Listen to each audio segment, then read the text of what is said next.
কিভাবে বাংলা থেকে ইংরেজি অনুবাদ করা যায়, কেমন, যেটা আমাদের জীবনে সবসময় প্রয়োজন।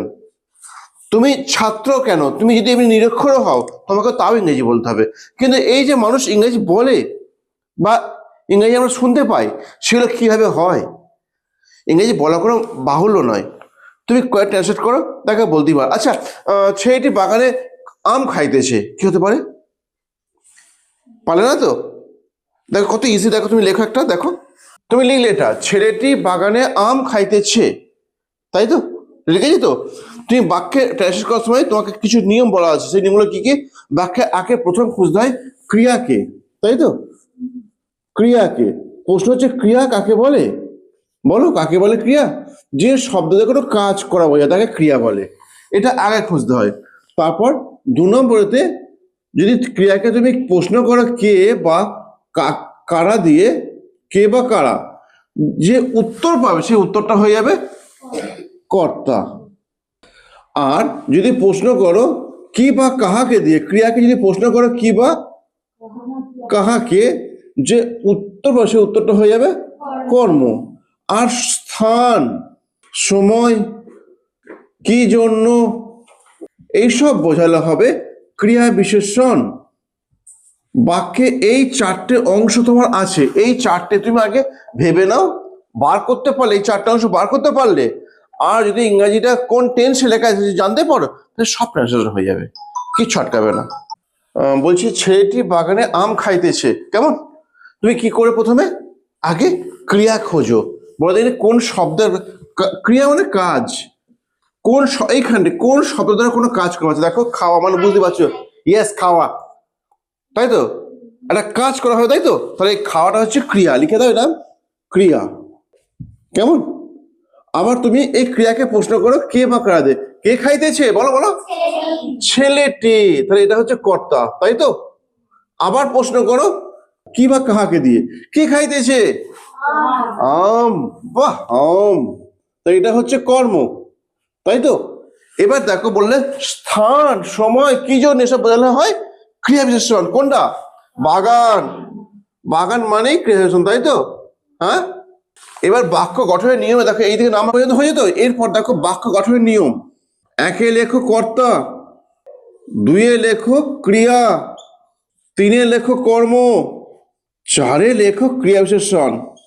তুমি যদি এই নিয়ম প্রয়োগ করো সর্বত্র, সব কটা ট্রান্সলেট হয়ে যাবে, ট্রান্সলেট কিচ্ছু আটকাবে না, কিচ্ছু আটকাবে না। বুঝতে পারলে কি বললাম? তাহলে দেখো, কর্তা 1, ক্রিয়া 2, কর্ম 3, ক্রিয়াশন 4, ক্লিয়ার হয়ে গেছে। এবার এটা কোন টেন্স, টেন্সটা তোমাকে আমি শেখাবো। কোনো কাজ হচ্ছে এমন বোঝানো হয় প্রেজেন্ট টেন্স। এবার যদি ক্রিয়ার সঙ্গে বাংলাতে তো একটা তে যোগ থাকে, তাহলে সেটা হবে কন্টিনিউয়াস, তাই এটা present continuous tense. Present continuous, present কন্টিনিউয়াসে এম ইজ আর বসে, আর ভার্বের সাথে একটা আইএনজি যোগ করতে হয়, কেমন? প্রেজেন্ট কন্টিনিউয়াসে এম ইজ আর বসে, ভার্বের সাথে একটা আইন যোগ করতে হয়। এবার দেখো লিখছি, দেখো কত ইজি, তুমি দেখো একবার। কর্তাকে কি লিখেছো? কর্তাতে ছেলেটি, তাই তো? আমি তোমাকে আগের দিন বলেছিলাম যে কোনো শব্দের সাথে টয়কা টা অথবা টয় টি যোগ, তার কি বসে আর্টিকেল দা, ঠিক আছে, দা, দা, দি বয়, তাই তো? এবার দি বয়ের পরে এই 3টের মধ্যে যে কোনো একটা বসে, কোনটা বসতে পারে? ইজ, ঠিক আছে, ইজ। এবার খাওয়ার ইংরেজি কি? ইট মানে খাওয়া, ইএটি, ইট খাওয়া। এবার তোমার নিয়ম হচ্ছে আইএনজি, ইটিং। এই দেখো 1 হয়ে গেল, 2 হয়ে গেল, এবার কত হবে? 3-এ কি আছে? আম, ম্যাঙ্গো, MANGO। কোথায়? বাগানে। 4, এর আগে একটা প্রিপোজিশন আসবে, in the garden, in the garden. বলো কে বুঝতে পারোনি? বুঝতে পেরেছো? সোজা তো? আবার লেখো, তোমার নাম কি? সৌম মুখার্জি। আচ্ছা দেখো, বিড়ালটি একটা মাছ খাইতেছে রান্নাঘরে। বাক্যে প্রথম কোন, সৌম কি খুঁজবে? বাক্যে প্রথম খুঁজবে ক্রিয়াকে খুঁজবে, তাই তো? ক্রিয়া মানে কি? কোনো কাজ করাচ্ছে, আবার খাওয়াতে দেওয়া আছে, তাই না? বিড়ালে খাচ্ছে, তাই কাজ করছে, তাই তো? মুখ খুলছে আর মুখ বন্ধ করবে, সে কাজ করছে খাওয়া, তাহলে খাইতেছে ক্রিয়া, তাই তো? লেখো লেখো, তুমি লেখো। এবার একে প্রশ্ন করো, কে বা কারা দিয়ে তুমি কর্তা পেয়ে যাবে। কে খাইতেছে গো? ও বিড়ালটি, বিড়ালটা হচ্ছে কর্তা। কি খাইতেছে? এই যে একটি মাছ, কর্ম। কেমন? আবার প্রশ্ন করো, দেখো স্থান সময় কি জন্য এসব বোঝানো হয় ক্রিয়াশান। আবার প্রশ্ন করো, বলো কোথায় খাইতেছে? রান্না। তাই এটা হচ্ছে ক্রিয়া বিশেষণ। কেমন? বাক্য গঠন নিয়মে কি লিখেছে? কর্তা, কর্তা এক, তারপর ক্রিয়া দুই, তারপর কর্ম তিন। বাবা বাহ, এ দেখো, এটাও দেখো কাজটা হচ্ছে, তাই তো? ছে যোগ আছে, তাহলে কাজটা হচ্ছে, প্রেজেন্ট টেন্স। কেমন? আবার দেখো তে যোগ আছে, কন্টিনিউয়াস। প্রেজেন্ট নিয়মটা কি? ভার্বের আগে সাবজেক্ট অনুযায়ী, মানে কর্তা অনুযায়ী এম ইজ আর বসে। তিনটের মধ্যে একটা হবে, সেটা সাবজেক্ট অনুযায়ী, সাবজেক্ট যার সেটা হবে। আর ভার্বের সাথে মানে ক্রিয়ার সাথে একটা আইনি যোগ করতে হবে। কেমন? এই নিয়ম আছে। তুমি দেখো, এদিকে তাকাও, তাহলে আবার দেখো বিড়ালটি, তাহলে কি হবে? The cat. এবার কি দিকারের পর কি লাগবে? এই তিনটের মধ্যে ইজ হয়ে গেল। এবার ইট মানে কি? কি যোগ করবে? এই দেখো, এক হয়ে গেল, দুই হয়ে গেল, তিনে কি আছে? একটা মাছ, তাহলে এ ফিশ, এ ফিশ হয়ে গেল, তিনও হয়ে গেল। এবার চারে কি আছে? ক্রিয়া বিশেষণ। আমি তোমাকে বললাম যে ক্রিয়া বিশেষণের আগে সহজে একটা প্রিপোজিশন বসে, ইন দি কিচেন। লেখো, ইন দি কিচেন। বলছি বুঝতে পারছো তো?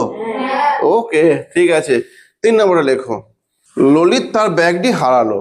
ললিত তার ব্যাগটি, ললিত তার ব্যাগটি হারালো, তাই তো? তাহলে বাক্যে প্রথম খুঁজতে কাকে? বলো বলো। হারালো, এইটা ক্রিয়া, তাই তো? তুমি প্রশ্ন করো, কে হারালো? ললিত, কর্তা, তাই তো?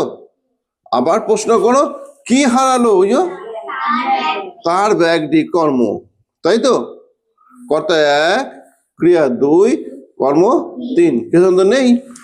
এইবার তুমি দেখো, এগুলোর সাথে দেখো কাজটা হইতেছিল, খাইতেছে খাইতেছে, কিন্তু এখানে হারালো, কাজটা হয়ে গেছে, তাই তো? ভাবো ভাবো ভাবো ভাবো, কাজটা হয়ে গেছে তো? হয়ে গেছে, যেটা হয়ে গেছে হচ্ছে পাস্ট টেন্স, মানে অতীত কাল। যেটা হয়ে গেছে সেটা হচ্ছে পাস্ট টেন্স। তুমি একটা বাক্য বলতে পারবে?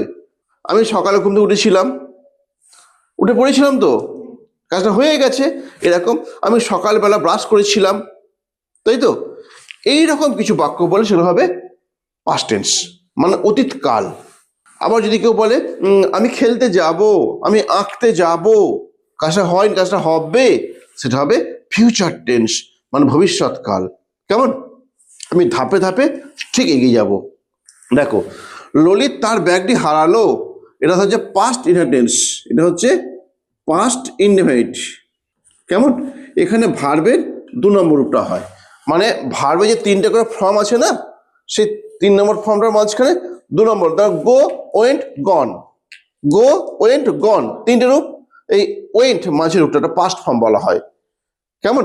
আর গো এটা বেস ফর্ম, বা এটা হচ্ছে প্রেজেন্ট ফর্ম। ক্লিয়ার? ওয়েন্ট হচ্ছে পাস্ট ফর্ম, আর যে 3 নম্বর বলছি সেটা হচ্ছে পাস্ট পার্টিসিপল ফর্ম। এই পাস্ট পার্টিসিপল ফর্মটা তোমার আমি 3 নম্বর রূপ বলে দিচ্ছি।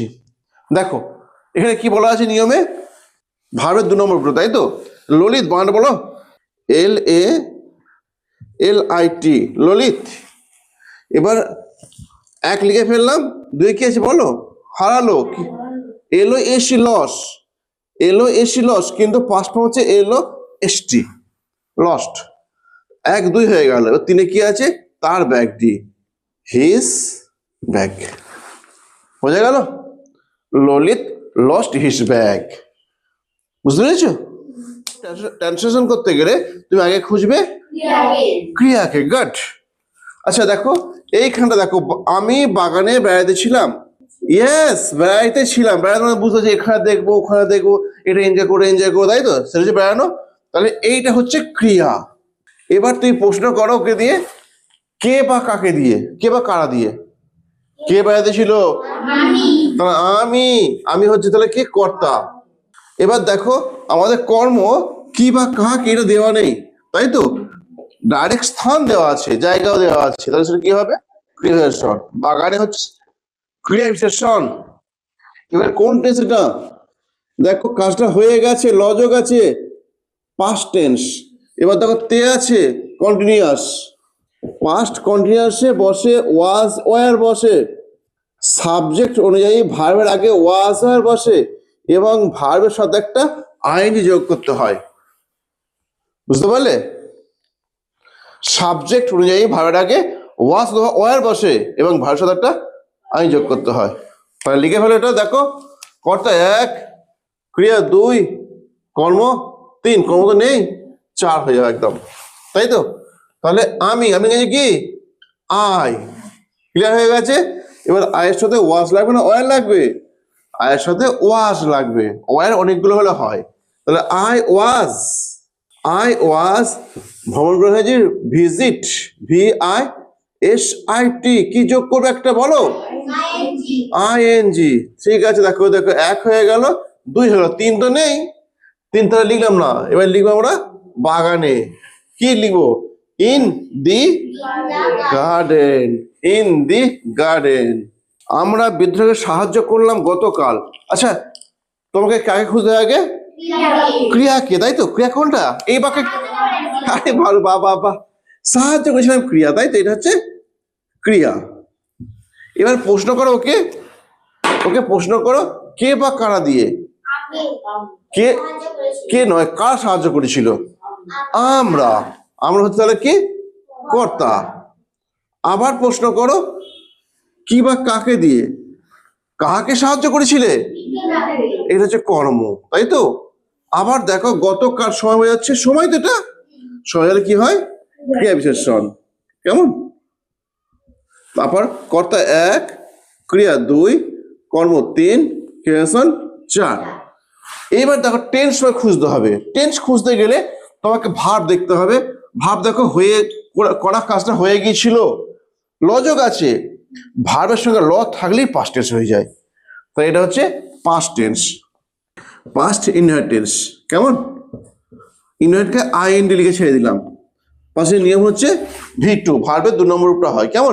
এই নিয়মগুলো আমি সব তোমায় লিখিয়ে দেবো, কোনটা কি তুমি টেন্স ধরবে না ধরবে আমি সব লিখিয়ে দেবো, একটু ওয়েট করো। তাহলে কেমন লিখবে? তুমি লিখবে আমরা সাহায্য করেছিলাম, তাহলে কি লিখবে? আমরা যে উই মানে আমরা, উই মানে আমরা, উই। এবার সাহায্য যে হেল্প, HELP। এবার ইডি যোগ করে কোন রূপটা হয় ভার্বের? 2 নম্বর তো। দেখো HELP মূল শব্দটা, ওর সঙ্গে ইডি যোগ করে সেকেন্ড ফর্মটা করলাম, মানে পাস্ট ফর্মটা করলাম। তাহলে 1 হয়ে গেল, 2 হয়ে গেল, 3 কি আছে বলো? টা আছে তো। The old man, the old man, বৃদ্ধটাকে এবার কখন সাহায্য করেছিলে? গতকাল। Yesterday, YES TERDAY, YESTERDAY, yesterday. Clear হয়ে গেল? এর হোম ডাস্ট নিয়ে নাও, নিয়ে নাও, লেখো কুকুরটি টেবিলের নিচে ঘুমাইতেছে, লিখে ফেললে। তারপর মেয়েটি একটা ছবি আঁকিতেছে একটা গাছের নিচে, আমরা এখানে একটা বাঘ দেখেছিলাম, এটাই শেষ। লেখো শিক্ষকটি একটা খবরের কাগজ পড়িতেছেন, তুমি এই ট্রান্সলেশন করছো। সবার আগে বাক্য ভাঙবে, কর্তা ক্রিয়া কর্ম লিখবে, পাশে কন্টেন্টস লিখবে, তারপরে করবে। ক্লিয়ার? তবে সব হয়ে যাবে। কটা ভার্ব নিয়ে নাও, ভার্ব লেখো। তোমাকে এইগুলো মুখস্থ করতে হবে, বুঝলে? আর কয়েক বছর পরে তুমি আর আমি একই হয়ে যাব, এইগুলো তুমি মুখস্থ করছো। কেমন? হয়ে গেছে, কমপ্লিট। দেখো তাহলে তুমি কি করলে আজকে? তুমি শিখলে how to translate Bengali to English, কিভাবে বাংলাতে ইংরাজি অনুবাদ করতে হয়, তুমি এটা শিখলে, তাই তো? এটা শেখানো বাহুল্য নয়, ভেরি ইজি। করা রুলস আছে, করা নিয়ম আছে, সেই নিয়মগুলো ফলো করলে সব হয়ে যাবে। ক্লিয়ার? এরপর তুমি শিখলে ভার্বে কটা ফর্ম শিখলে, তাই তো?